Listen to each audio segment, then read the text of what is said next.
How do you actually tap into your authentic self?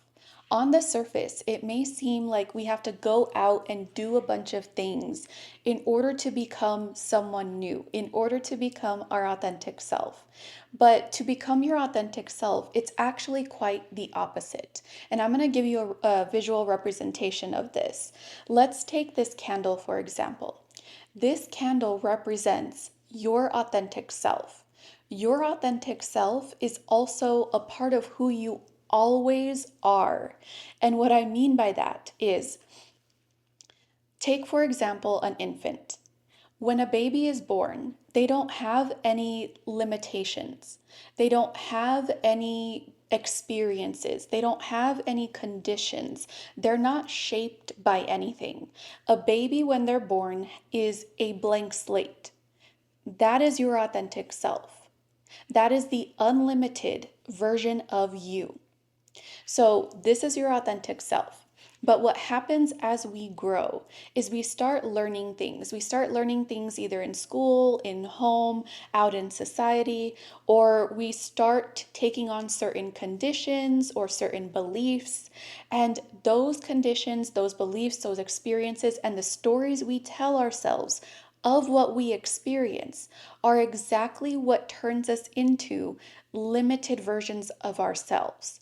So, this is going to look like, let's say, in our home, let's take a positive belief first before I get into the negative ones. Let's say growing up, we experienced a loving family, we experienced unconditional love. So we always expect unconditional love and we know how to give love unconditionally. That is a favorable belief. And that is actually a part of your authentic self because that belief is not limited. So that is part of who you are authentically. And you always experience things, love unconditionally. Anything that has to do with love, you experience that unconditionally. But let's say that in regards to your career, for some reason, you have this limited belief that success is difficult, that it's hard to reach success. You feel like in your career, no matter what you do, your work, it gets overlooked. You apply to a higher position and you get declined. Whatever it is, you have that limited belief around success and your career, and you hit a ceiling. Okay, that's your limited belief. That gets stacked on top of who you are authentically. Now, let's say you have another limited belief around money. You feel like it's very difficult to reach X amount of dollars, or you feel like in order to become a millionaire, you're going to have 1,000 different jobs, or you're going to have to work X amount of hours a week. Whatever the limited belief is, you have a limitation around money. Let's also say that you have a limitation around, or maybe it's not even a limitation, or you might not consider it as one, but maybe you're an overthinker and your overthinking tendencies tend to lead you into self sabotage a lot. So you sabotage yourself from different experiences, even though you want to experience something different, you sabotage. So that is a limitation. So, all of your limitations, your limited beliefs, get stacked on top of your authentic self. So, as you continue throughout life, your authentic self is still there. It's just underneath all of your limitations. So, when I said at the beginning that tapping into your authentic self isn't about going out and doing more, it's actually about doing less. Now, let me get into that really quick because whoever you see yourself as, your identity, who you are, your beliefs shape who you are, by the way. So, whoever you are, your identity is always going to lead your behavior, how you react to things. So, especially in regards to whatever it is that your limited beliefs are about, maybe it's love, maybe it's money, maybe it's career, whatever your identity is surrounding those limited beliefs, it guides your behavior. So when you feel like you reach a ceiling in your career and you can't get past it and you're like, what do I do? What am I doing wrong? What else do I have to do? You're thinking of an action. What do I do, right? But no matter what you do, even though you feel like you're doing all the right things, you notice that nothing works. You get overlooked constantly at work. You can't get into a higher position no matter what you do. It's because you need to do less. You need to get rid of that limited belief, whatever it is, that's holding you back from achieving what you want, because that limitation is shaping your identity, and you can only ever experience who you believe yourself to be, because whoever you believe yourself to be is always going to lead your behavior. Now let me ask you this: if you didn't have that limited belief around your career, since we're going with that example, who would you be if you were already at that level of success that you've been wanting? Because you wouldn't be stressing about all the things that you have to do in order to be at that next level. And I know you might ask, okay, but then how do you get there if you're not doing anything? But it's not necessarily about not physically doing anything, it's about who the person is that's doing the things.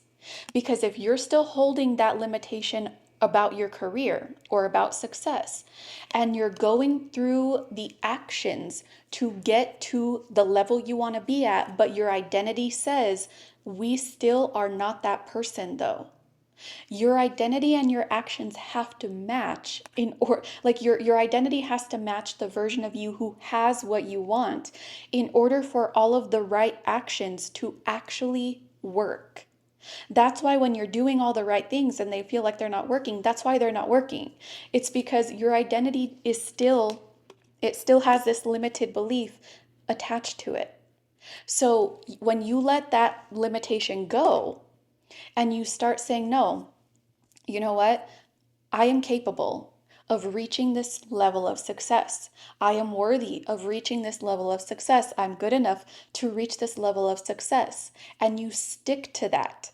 Maybe you need to revisit what actually happened in your life to, that led you to having that limited belief. I'm not saying you have to do that, but maybe you want to revisit it and see, well, what story did I build around that experience? Because whatever that story was, from where that limitation originated from, that's what's keeping you stuck.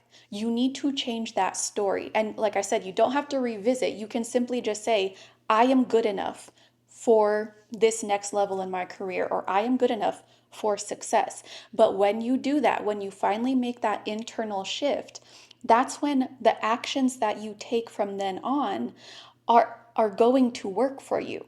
They're going to feel more aligned. And it's not about consciously thinking, what do I have to do? It's that if you're being the version of yourself who is already successful, you are naturally leading yourself to take the appropriate actions. And what that looks like in your life is you're sitting at your desk one day and you get this idea that randomly pops in your head. You're not actively looking about what you have to do or looking for what you have to do. You're just minding your business, going throughout your day, and you get this internal nudge, this intuition that says, maybe we should do this. And you go and do it based on that internal feeling.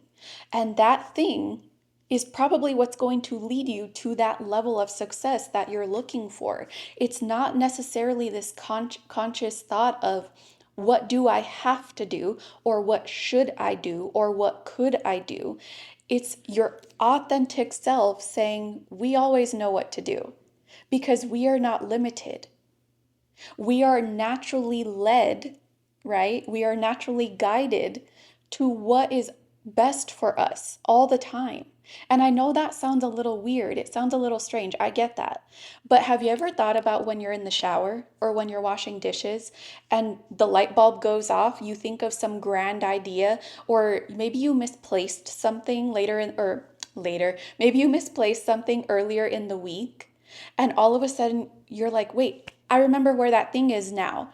And when you go check after you're in the shower, or after you get out of the shower, or after you're done washing dishes, you go check and that thing is right where, where it popped into your head, where it was.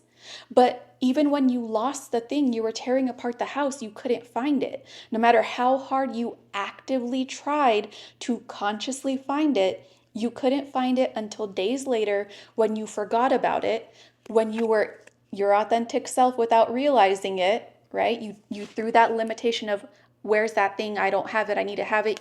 It went away. And you were your authentic self minding your business just in the moment, in the now. And then you're like, wait, I know where it is. I left it in the center console of my car, right?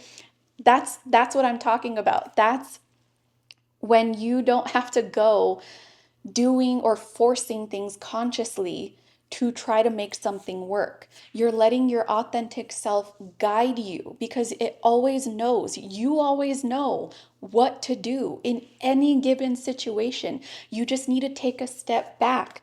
Take a step back from all these limited beliefs, let them fall away, and let your authentic self guide you to where you want to be because it always will. So, I hope you guys enjoyed this one. If you feel like this really hit home, if you feel like you've been trying to get unstuck from whatever it is that's holding you back from being or tapping into your authentic self, that is what I have my mentorships for. So if you want to work with me and work through those blocks together, I am here to support you. My link to my mentorship is in the description. That does it for this one. I will see you guys again next time. I love you. Bye.